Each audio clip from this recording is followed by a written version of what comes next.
আসসালামু আলাইকুম। তুরস্কের আঙ্কারা প্রদেশের অন্যতম সুন্দর একটি জেলা পুরসাকলার থেকে আপনাদের সবাইকে জানাই অনেক অনেক শুভেচ্ছা। আমরা এখন আছি পুরসাকলার জেলার একটি সুন্দর পার্কে। আর এটা হচ্ছে সেই পার্কের সবচেয়ে সুন্দর জায়গা।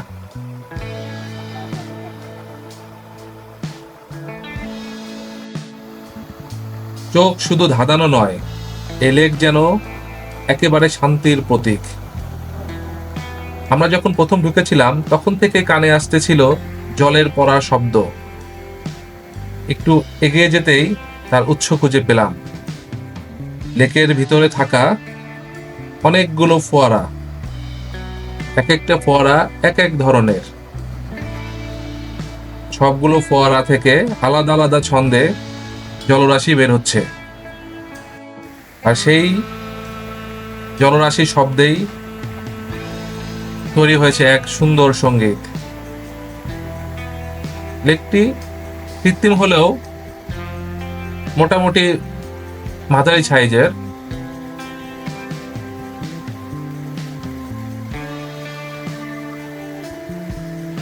এই লেকের পাশ দিয়ে সুন্দর হাঁটে যাওয়ার রাস্তা লাল কার্পেট দিয়ে বিছানো।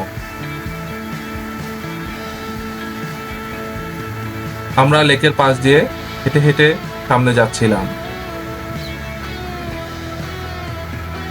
লেকের ওই পাশে অনেকগুলো সিট রয়েছে।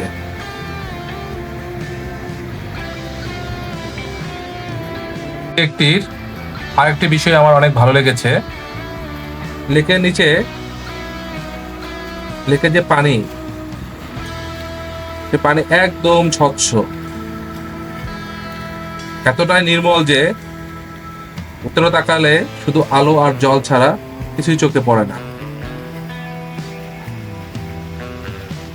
পানির এই স্বচ্ছতার কারণে, পানির নিচে জমে থাকা শ্যাওলাগুলো কারণে পানিটিকে খুব সবুজ দেখাচ্ছিল।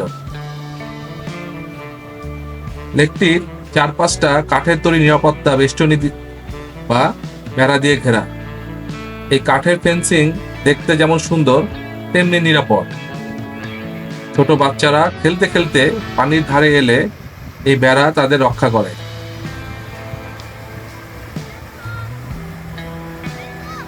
লেকের মাঝখান দিয়ে বানানো কাঠের ব্রিজ দিয়ে পার হয়ে আমরা লেকের অপর পারে আসলাম। এটা যেন পার্কটি আরো একটি গোপন শাখা, যেটি সামনে থেকে বোঝা যায় না। এপাশে রাস্তার দুই পাশে সারি সারি মাঝারি আকৃতির গাছ, যাদের পাতার ছায়ায় পুরো পথটা ঠান্ডা ও ছায়াঘেরা লাগছিল। গাছগুলো একসাথে এমনভাবে দাঁড়িয়ে আছে যেন আপনাকে ছায়া দিয়ে পথ দেখাচ্ছে। আর এই পথে হাঁটতে হাঁটতে আমরা পেয়ে গেলাম পার্কটির সবচেয়ে আনন্দময় এবং প্রাণচঞ্চল অংশ, বাচ্চাদের খেলার জায়গা। একদম খোলা জায়গায় তৈরি এই প্লে এরিয়াটি যেন শিশুদের জন্য এক স্বপ্নপুরী। রঙিন স্লাইড, দোলনা বা সুইং, সিস ছাড়াও আরো বিভিন্ন ধরনের খেলনা ব্যবস্থা, যার সবকিছু এত সুন্দরভাবে সাজানো যে কোনো শিশু এখানে এলে এক ঝাঁক খুশি নিয়ে ছুটে যায়। এখানে খেলছে ছোটরা, হাসছে বড়রা। এই হাসি, এই আনন্দ যেন লেকের স্বচ্ছ জলের মতোই নিখাত। এখানে খেলতে খেলতে শিশুদের চোখে যে উচ্ছ্বাস দেখা যায়, তা শুধু তাদের নয়, পাশে দাঁড়িয়ে থাকা বাবা মায়ের মুখেও ফুটে ওঠে প্রশান্তির এক মধুর হাসি।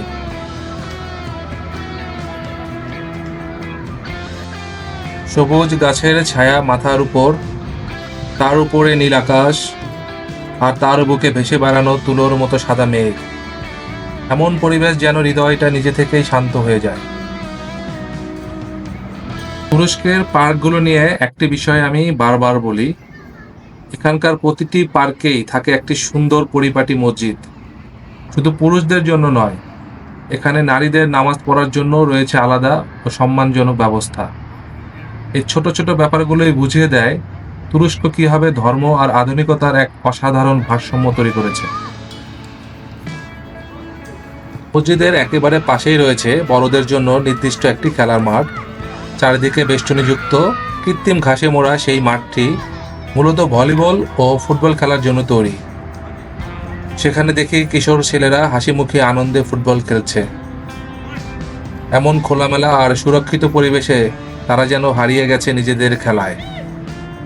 এটাই তো প্রকৃত শৈশবের রং।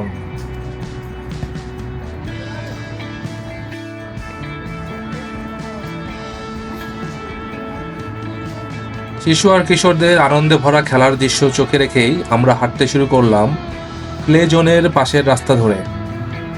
গাছের ছায়া মাথার উপর, পায়ের নিচে কোমল সবুজ ঘাস। এই নরম পথ বেয়ে ধীরে ধীরে এগিয়ে যাচ্ছিলাম এক্সিট গেটের দিকে। মনে হচ্ছিল শুধু শরীর নয়, মনও যেন একটু হালকা হয়ে যাচ্ছে এই প্রাকৃতিক ছায়া মাখা শেষ পথ চলায়। চলার পথে চোখ পড়ল কিছু গোলাপ গাছ, যেগুলোর ডালে এখনো কোনো ফুল ফোটেনি, কেবল পাতার মাঝে কুড়িগুলো লুকিয়ে আছে। মনে হচ্ছিল যেন এই ফুলগুলো যদি ফুটে উঠত তাহলে পার্কের এই অংশের সৌন্দর্য যেন আরো কয়েক গুণ বেড়ে যেত। একটা অপূর্ণতা থেকেই গেল। অবশেষে পার্কটির শেষ রাস্তার শেষ প্রান্তে এসে আমরা হেঁটে বেরিয়ে এলাম পার্কের বাইরের দুনিয়ায়। গেট পার হতেই চোখে পড়লো মেইন রোড, চলছে গাড়ি, লোকজন আসা যাওয়া করছে, আর ঠিক তার পাশেই দাঁড়িয়ে আছে একটি বড় ফটক। কিছুক্ষণ তাকিয়ে থাকলাম, ভাবলাম এই ফটকের পিছনের গল্পটা কি? এটাও কি এই পার্কের অংশ, নাকি কোনো পুরনো স্মৃতির চিহ্ন? হয়তো উত্তর জানা হবে না, কিন্তু এটাই তো ভ্রমণের সৌন্দর্য। সবকিছু জানতে হয় না, কিছু অনুভব করলেই হয়।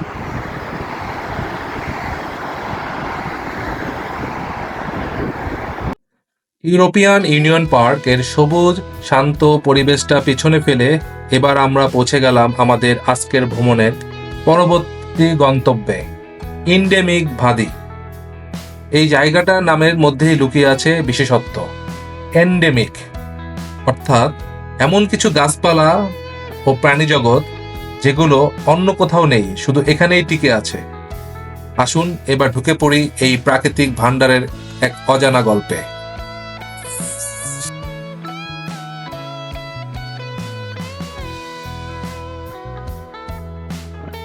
এন্ডেমিক ভাদিতে ঢুকেই প্রথমে চোখে পড়ল একটি অ্যারো বোর্ড, যেখানে বিভিন্ন গাছের বাগানের দিক নির্দেশনা দিয়ে অ্যারো দেওয়া ছিল।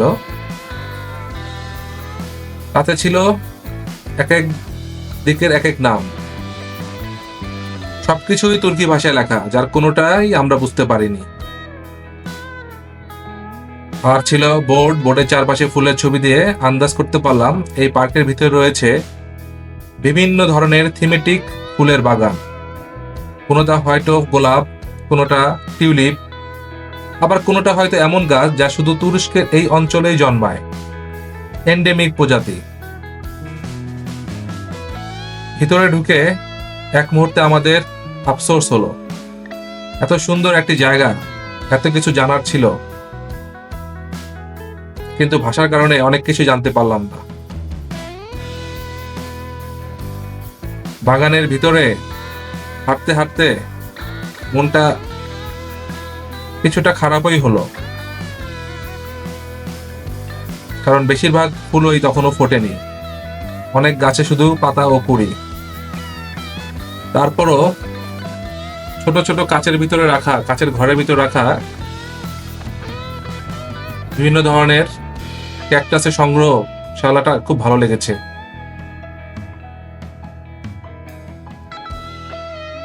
পুরো বাগানটি ঘুরে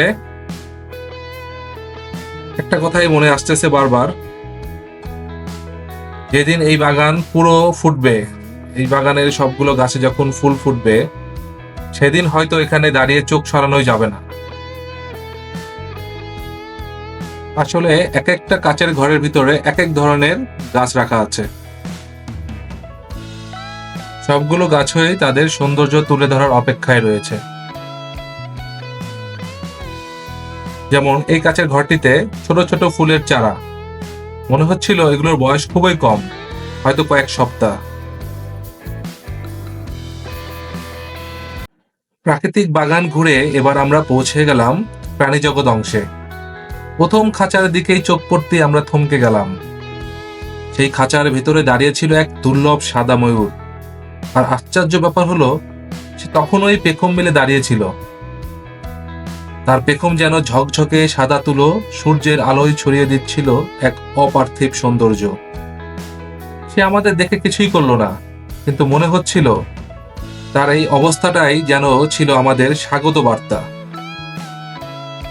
কোনো শব্দ ছিল না, কিন্তু তার উপস্থিতিই বলে দিচ্ছিল, এই প্রাণীদের জগতে তোমাদের স্বাগত। আমরা কয়েক মুহূর্ত স্তব্ধ হয়ে শুধু তাকিয়েছিলাম। ভাষায় প্রকাশ করা যায় না এই সৌন্দর্য, কেবল বলা যায় এটা ছিল এক নিঃশব্দ বিস্ময়ের অনুভব, যেটা চোখে দেখা নয়, হৃদয় দিয়ে বুঝতে হয়। সাদা ময়ূরের অপার্থিব সৌন্দর্য পেরিয়ে একটু সামনে এগোতেই চোখে পড়ল একটি ছোট্ট খোলা জায়গা, আর সেখানে দুটি হরিণ। একটি হরিণ ধীরে ধীরে ঘাস খাচ্ছে, তার চলাফেরায় এক ধরনের শান্ত ছন্দ ছিল, যেন সব কিছু সে জানে। আর একটি হরিণ চুপচাপ শুয়ে আছে। দেখেই মনে হলো এরা এখনো খুব বেশি বড় হয়নি, বয়স খুব বেশি না। তাদের শরীরে ভয় নেই, দৌড় নেই, শুধু নিঃশব্দে প্রকৃতির মাঝে নিজেকে মিশিয়ে দেওয়া। আমরা কয়েক মিনিট ওদের দেখলাম, কোনো শব্দ করলাম না। মনে হচ্ছিল একটু শব্দ করলেই যেন এই দৃশ্যটা ভেঙে যাবে। হরিণ দেখার পর পাশেই নজরে পড়ল ছোট ছোট কিছু খাঁচা। একটু কাছে গিয়ে দেখি প্রতিটি খাঁচায় রয়েছে এক এক প্রজাতির মুরগি, ছোট, বড়, মাঝারি। আর তার থেকেও আশ্চর্যের ব্যাপার হলো এদের রং। একটা মুরগি আরেকটার থেকে বেশি রঙিন, বেশি সুন্দর। লাল, কমলা, সোনালী, কালো, ধবধবে সাদা, কি নেই তাদের পালকে। এই মুরগিগুলোকে দেখে মনে হচ্ছিল যেন প্রকৃতি তার রঙের বাক্স খুলে প্রতিটাকে আলাদাভাবে এঁকে দিয়েছে। তুরস্কের বিভিন্ন ছোট ছোট জুগুলোতে এই ধরনের মুরগির কালেকশনগুলো দেখা যায়। মুরগিগুলোর দৌড়াদৌড়ি, মাথা ঝাঁকানো, পাখা ছড়িয়ে দাঁড়ানো, এসব দেখে আমার মনে হচ্ছিল এদেরকে যদি আমি আমার গ্রামের বাড়িতে নিয়ে যেতে পারতাম, আলাদা আলাদা খাঁচায় নিজের হাতে খাবার দিতাম, ডিম পাড়ার অপেক্ষায় থাকতাম। এই ইচ্ছেটা যেন সবারই হয় যারা একবার এই মুরগিগুলো দেখে। এরপর একটা খাঁচায় তো পুরোই চোখ আটকে গেল। সারা শরীর জুড়ে গাঢ় কালো পালক, দেখতেই মনে হলো একেবারে আমাদের বাংলাদেশের দেশি কালো মুরগি। দেখে মনে মনে বললাম, তুই কিভাবে এলি এখানে রে, এত দূরের দেশে, তাও আবার এমন চেনা রূপে। মুরগি দেখলাম, হাঁস দেখবো না? হাঁসও দেখে নিলাম।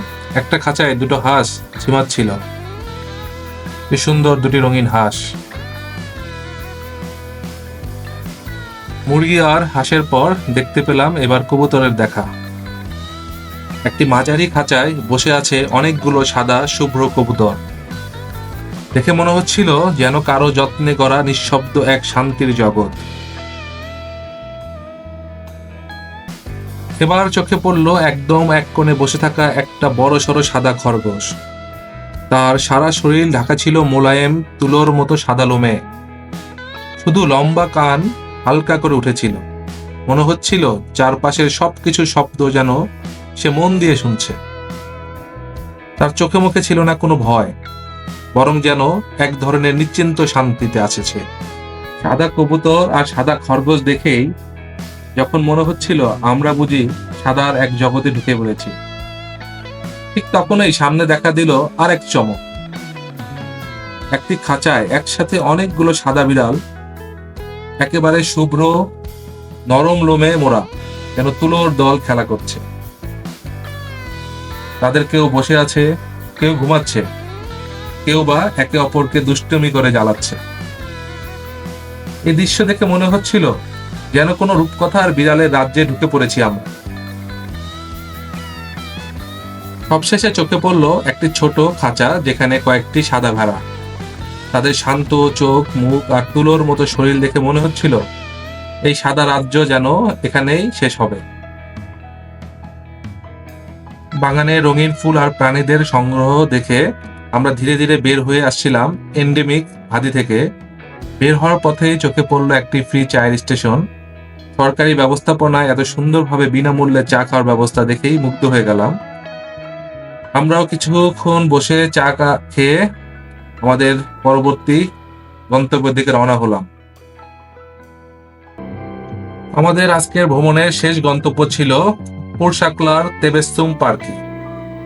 তেবেস্তুম পার্কি, তেবেস্তুম মানে হচ্ছে ইসমাইল। এই পার্কটি মূলত একটি পরিচ্ছন্ন ও জনপ্রিয় পিকনিক স্পট, যেখানে প্রতিটি পরিবার এসে নিজেদের মতো করে সময় কাটায়। সারাদিন ধরে এই পার্কে সবচেয়ে বেশি যে দৃশ্য চোখে পড়েছে তা হলো বারবিকিউ আর বারবিকিউ। পার্কের চারিদিকে শুধু ধোঁয়া আর সুগন্ধ, যেন পুরো পার্কটি এক স্বাদে ঘ্রাণে মাখানো দুপুরবেলা। এই দৃশ্যগুলো দেখে বারবার মনে হচ্ছিল তুর্কিরা কিভাবে এত নিশ্চিন্তে জীবন উপভোগ করে। ব্যস্ততা আর ক্লান্তির মাঝেও তারা সময় বের করে পরিবার নিয়ে কিছুটা ঘাসে বসে রান্না করে খায়, সে কথা বলে। এটাই তো আসল জীবন, মনকে চাঙ্গা রাখার সহজ এক পথ। আমরাও কিছুটা সময় এখানে কাটিয়ে রওনা দিলাম বাড়ির উদ্দেশ্যে। এইভাবে শেষ হলো আমাদের পোরশাকলার ভ্রমণের দিনের গল্প। ইনশাআল্লাহ আবার দেখা হবে নতুন কোনো জায়গা নিয়ে, নতুন কোনো ভিডিওতে। ততক্ষণ পর্যন্ত সবাই ভালো থাকবেন, সুস্থ থাকবেন আর আমাদের জন্য দোয়া করবেন। আল্লাহ হাফেজ।